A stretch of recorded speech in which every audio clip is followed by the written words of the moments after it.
आज मैं ये कहानी एक पिता की सुनाने जा रही हूँ।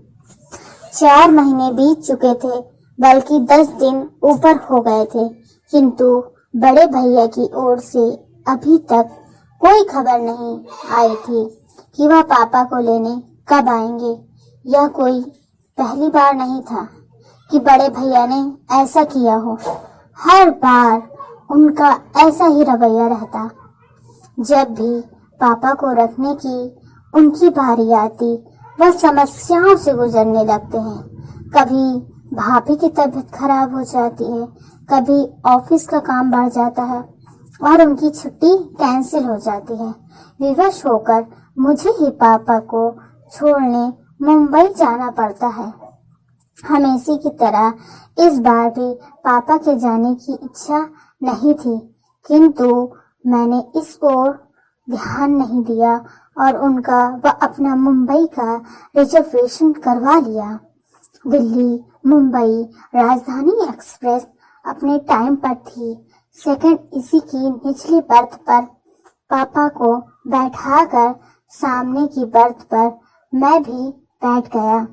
साथ वाली सीट पर एक सज्जन पहले से विराजमान थे। बाकी बर्थ खाली थी। कुछ ही देर में ट्रेन चल पड़ी। अपनी जेब से मोबाइल निकालकर मैं देख रहा था, तभी कानों से पापा का स्वर टकराया। मुन्ना, कुछ दिन तो तू भी रहेगा ना मुंबई में? मेरा दिल लगा रहेगा और प्रतीक को भी अच्छा लगेगा। पापा के स्वर की आर्द्रता पर तो मेरा ध्यान गया नहीं। मन ही मन मैं खींच रहा उठा। कितनी बार समझाया है पापा को कि मुझे मुन्ना ना कहा करें, रजत पुकारा करें।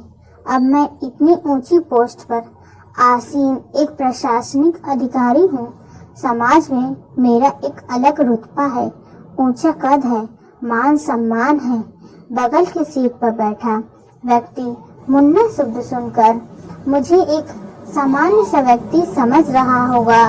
मैं तनिक जोर से बोला, पापा, परसों मेरी गवर्नर के साथ मीटिंग है, मैं मुंबई में कैसे रुक सकता हूँ?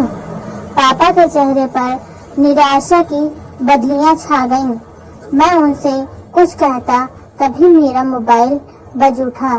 रितु का फोन था। भर्राए स्वर में वह कह रही थी, पापा ठीक से बैठ गए ना? हाँ, बैठ गए। गाड़ी भी चल पड़ी। देखो, पापा का ख्याल रखना, रात में मेडिसिन दे देना, भाभी को भी सब अच्छी तरह समझा कर आना। पापा को वहाँ कोई तकलीफ नहीं होनी चाहिए। नहीं होगी। मैंने फोन काट दिया।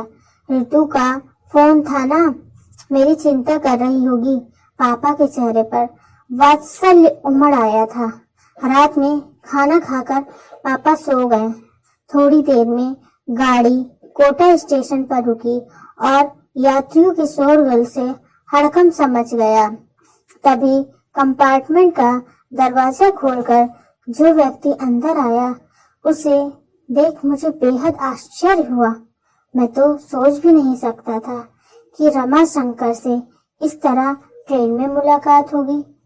एक समय रमा शंकर मेरी पड़ोसी और सहपाठी था। हम दोनों के बीच मित्रता कम और नंबरों को लेकर प्रतिस्पर्धा अधिक रहती थी। हम दोनों ही मेहनती और बुद्धिमान थे, किंतु न जाने क्या बात थी कि मैं चाहे कितना भी परिश्रम क्यों न कर लूं, बाजी सदैव रमा शंकर के हाथ लगती थी। शायद मेरी एकाग्रता में कमी थी। कुछ समय पश्चात पापा ने शहर के पॉश एरिया में मकान बनवा लिया।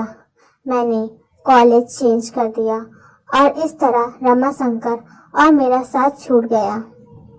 2 माह पूर्व एक सुबह मैं अपने ऑफिस पहुंचा। कॉरिडोर में मुझसे मिलने के लिए काफी लोग बैठे हुए थे। बिना उनकी ओर नजर उठाए मैं अपने केबिन की ओर बढ़ रहा था। यकायक एक व्यक्ति मेरे सम्मुख आया और प्रसन्नता के अतिरिक्त मेरे गले लग गया। रजत यार, तू कितना बड़ा आदमी बन गया, पहचाना मुझे? मैं रमाशंकर। मैं सक पका गया। फीकी सी मुस्कुराहट मेरे चेहरे पर आकर विलुप्त हो गई। इतने लोगों के सम्मुख उसका अनौपचारिक व्यवहार मुझे खल रहा था। वह भी शायद मेरे मनोभावों को ता गया था। तभी तो एक लंबी प्रतीक्षा के उपरांत जब वह मेरे केबिन में दाखिल हुआ तो समझ चुका था कि वह अपने सहपाठी से नहीं बल्कि एक प्रशासनिक अधिकारी से मिल रहा था। उसका मुझे सर कहना मेरे अहंकार को संतुष्ट कर गया। यह जानकर कि वह बिजली विभाग में महज एक क्लर्क है जो मेरे समक्ष अपना तबादला रुकवाने की गुजारिश लेकर आया है, मेरा सीना अभिमान से चौड़ा हो गया। कॉलेज के प्रिंसिपल और टीचर्स तो क्या, मेरे सभी कलीग्स भी यही कहते थे कि एक दिन रमाशंकर बहुत बड़ा आदमी बनेगा। आज मैं कहां से कहां पहुंच गया और वह पिछली स्मृतियों को पीछे धकेल मैं वर्तमान में पहुंचा तो देखा रमाशंकर ने अपनी वृद्ध माँ को साइड के सीट पर लेटा दिया और स्वयं उनके करीब बैठ गया। एक उल्टी सी नजर उस पर डाल मैंने अखबार पर आंखें गड़ा दी। तभी रमाशंकर बोला, नमस्ते सर, मैंने तो देखा ही नहीं कि आप बैठे हैं। मैंने नम्र स्वर में पूछा, कैसे हो रमाशंकर? ठीक हूँ सर। कोटा कैसे आना हुआ? छोटी बुआ की बेटी की शादी में आया था। अब मुंबई जा रहा हूँ। शायद आपको याद हो, मेरा एक छोटा भाई था। छोटा भाई? हाँ याद है। क्या नाम था उसका? मैंने स्मृति पर जोर डालने का उपक्रम किया, जबकि मुझे अच्छी तरह याद था कि उसका नाम देवेश था। सर, आप इतने ऊंचे पद पर हैं, आए दिन हजारों लोगों से मिलते हैं, आपको कहाँ याद होगा? देवेश नाम है उसका सर। पता नहीं उसने मुझ पर व्यंग किया था या साधारण रूप से कहा था। फिर भी मेरी गर्दन कुछ तन सी गई। उस पर एहसान सा लादते हुए मैं बोला, देखो रमाशंकर, यह मेरा ऑफिस नहीं है, इसलिए सर कहना बंद करो और मुझे मेरे नाम से पुकारो। हाँ तो तुम क्या कह रहे थे? देवेश मुंबई में है? हाँ रजत, उसने वहाँ मकान खरीदा है। 2 दिन पश्चात उसका गृह प्रवेश है। 4-5 दिन वहाँ रहकर मैं और अम्मा दिल्ली लौट आएंगे। इस उम्र में इन्हें इतना घुमा रहे हो? अम्मा की आने की बहुत इच्छा थी। इंसान की उम्र भले ही बढ़ जाए, इच्छाएं तो नहीं मरती ना। हाँ यह तो है। पिताजी कैसे हैं? पिताजी का 2 वर्ष पूर्व स्वर्गवास हो गया था। अम्मा यह दुख झेल नहीं पाई और उन्हें हार्ट अटैक आ गया। बस तभी से वह बीमार रहती हैं। अब तो अल्जाइमर भी बढ़ गया है। तब तो उन्हें संभालना मुश्किल होता होगा। क्या करते हो? 6-6 महीने दोनों भाई रखते होंगे। ऐसा पूछकर मैं शायद अपने मन को तसल्ली दे रहा था। आशा के विपरीत रमाशंकर बोला, नहीं, मैं तो ऐसा सोच भी नहीं सकता। अम्मू शुरू से दिल्ली में रही हैं, उनका कहीं और मन लगना मुश्किल है। मैं नहीं चाहता इस उम्र में उनकी स्थिति पेंडुलम जैसी हो जाए, कभी इधर तो कभी उधर। कितनी पीड़ा होगी उन्हें यह देखकर कि पिताजी के जाते ही उनका कोई घर ही नहीं रहा, वह हम पर बोझ है। मैं मुस्कुराया। रमाशंकर, इंसान को थोड़ा व्यवहारिक भी होना चाहिए। जीवन में सिर्फ भावुकता से काम नहीं चलता। अक्सर इंसान दायित्व उठाते उठाते थक जाता है और तब ये विचार मन को उद्वेलित करने लगते हैं कि अकेले हम ही क्यों माँ बाप की सेवा करें, दूसरा क्यों ना करे। पता नहीं रजत, मैं जरा पुराने विचारों का इंसान हूँ।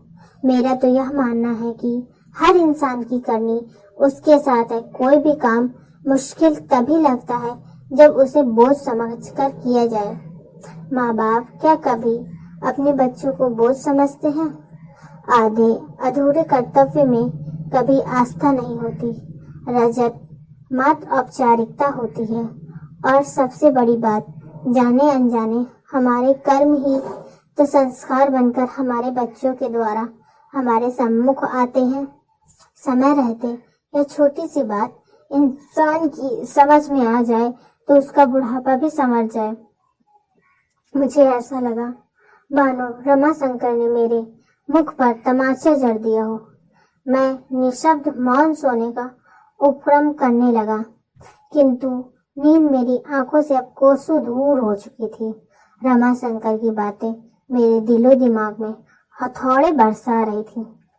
इतने वर्षों से संचित किया हुआ अभिमान पल भर में चूर चूर हो गया था।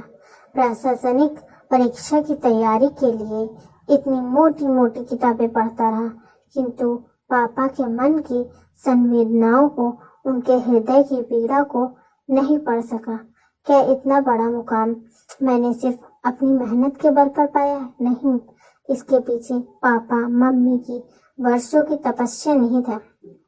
आखिर उन्होंने ही तो मेरी आंखों को सपने देखने सिखाए, जीवन में कुछ कर दिखाने की प्रेरणा दी। रात्रि में जब मैं देर तक पढ़ता था तो पापा भी मेरे साथ जागते थे कि कहीं मुझे नींद ना आ जाए। मेरे इस लक्ष्य को हासिल करने में पापा हर कदम पर मेरे साथ रहे, और आज जब पापा को मेरे साथ की जरूरत है तो मैं व्यवहारिकता का सहारा ले रहा हूँ। 2 वर्ष पूर्व ही स्मृति मन पर दस्तक दे रही थी। सीवियर हार्ट अटैक आने के बाद मम्मी बीमार रहने लगी थी। एक शाम ऑफिस से लौटकर मैं पापा मम्मी के बेडरूम में जा रहा था, तभी अंदर से आती आवाज से मेरे पांव ठिठक गए। मम्मी पापा से कह रही थी, उस दुनिया में जो आया है वह जाएगा भी, कोई पहले तो कोई बाद में। इतने इंटेलेक्चुअल होते हुए भी आप इस सच्चाई से मुंह मोड़ना चाह रहे हैं। मैं क्या करूं पूजा, तुम्हारे बिना अपने अस्तित्व की कल्पना भी मेरे लिए कठिन है। कभी सोचा है तुमने कि तुम्हारे बाद मेरा क्या होगा? पापा का कंठ अवरुद्ध हो गया था, किंतु मम्मी तनिक भी विचलित नहीं हुई और शांत स्वर में बोली, आपकी तरफ से तो मैं पूरी तरह से निश्चित हूँ। रजत और ऋतु आपका बहुत ख्याल रखेंगे। यह एक माँ के अंतर मन की आवाज है, उसका विश्वास है जो कभी गलत नहीं हो सकता। इस घटना के 5 दिन बाद ही मम्मी चली गई थी। कितने टूट गए थे पापा, बिल्कुल अकेले पड़ गए थे। उनके अकेलेपन की पीड़ा कि मुझसे अधिक मेरी पत्नी ऋतु ने समझा। यूं ही वह पापा के दोस्त की बेटी थी और बचपन से पापा से दिल से जुड़ी हुई थी। उसने कभी नहीं चाहा पापा को अपने से दूर करना, किंतु मेरा मानना था कि कोई भावुकता में लिए गए फैसले अक्सर गलत साबित होते हैं। इंसान को प्रैक्टिकल अप्रोच में काम लेना चाहिए। अकेले मैं ही क्यों पापा का दायित्व उठाऊं? दोनों बड़े भाई क्यों न उठाएं? जबकि पापा ने तीनों को बराबर का स्नेह दिया, पढ़ाया लिखाया, तो दायित्व भी तीनों का बराबर है। 6 माह बाद मम्मी की बरसी पर यह जानते हुए कि दोनों बड़े भाई पापा को अपने साथ रखना नहीं चाहते, मैंने यह फैसला किया था कि हम तीनों बेटे 4-4 माह पापा को रखेंगे। पापा को जब इस बात का पता चला तो कितनी बेबसी उभर आई थी उनके चेहरे पर। चेहरे की झुर्रियां और गहरा गई थी। उम्र मानो 10 वर्ष आगे सरक गई थी। सारी उम्र पापा की दिल्ली में गुजरी थी। सभी दोस्त और रिश्तेदार यहीं पर थे, जिनके सहारे उनका वक्त कुछ अच्छा बीत सकता था। किंतु सोचते सोचते मैंने एक गहरी सांस ली। आंखों से बह रहे पश्चाताप के आंसू पूरी रात मेरा तकिया भिगोते रहे। उफ, यह क्या कर दिया मैंने? पापा को तो आसानी है पीड़ा पहुंचाई ही, मम्मी के विश्वास को भी खंडित कर दिया। आज वह जहां भी होंगी, पापा की स्थिति पर उनकी आत्मा कलप रही होगी। क्या वह कभी मुझे क्षमा कर पाएंगी? रात में कई बार अम्मा का रमाशंकर को आवाज देना और हर बार उसका चेहरे पर बिना सिकन लाए उठना मुझे आत्म विश्लेषण के लिए बाध्य कर रहा था। उसे देख मुझे एहसास हो रहा था कि इंसानियत और बड़प्पन हैसियत की मोहताज नहीं होती, वह तो दिल में होती है।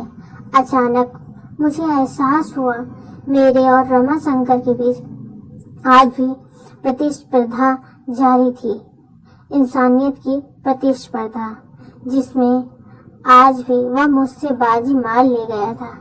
कद भले ही मेरा बड़ा था, किंतु रमाशंकर का कद मुझसे बहुत ऊंचा था। गाड़ी मुंबई सेंट्रल पर रुकी तो मैं रमाशंकर के करीब पहुंचा।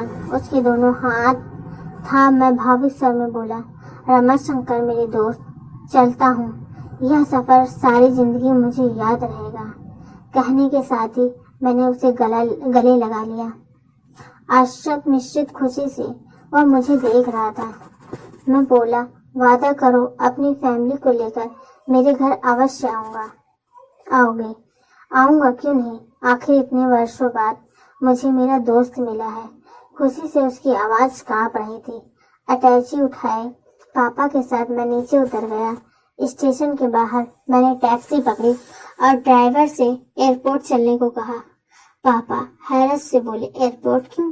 भावुक होकर मैं पापा के गले लग गया और रूंधे कंठ से बोला, पापा मुझे माफ कर दीजिए, हम वापस दिल्ली जा रहे हैं। अब आप हमेशा वहीं अपने घर में रहेंगे। पापा की आंखें नम हो उठी और चेहरा खुशी से खिल उठा। जुग जुग जियो मेरे बच्चे। वह बुदबुदाए। कुछ पल के लिए उन्होंने अपनी आंखें बंद कर ली, फिर चेहरा उठाकर आकाश की ओर देखा। मुझे ऐसा लगा मानो वह मम्मी से कह रहे हो, देर से ही सही तुम्हारा विश्वास सही निकला। आप किस राह पर आए?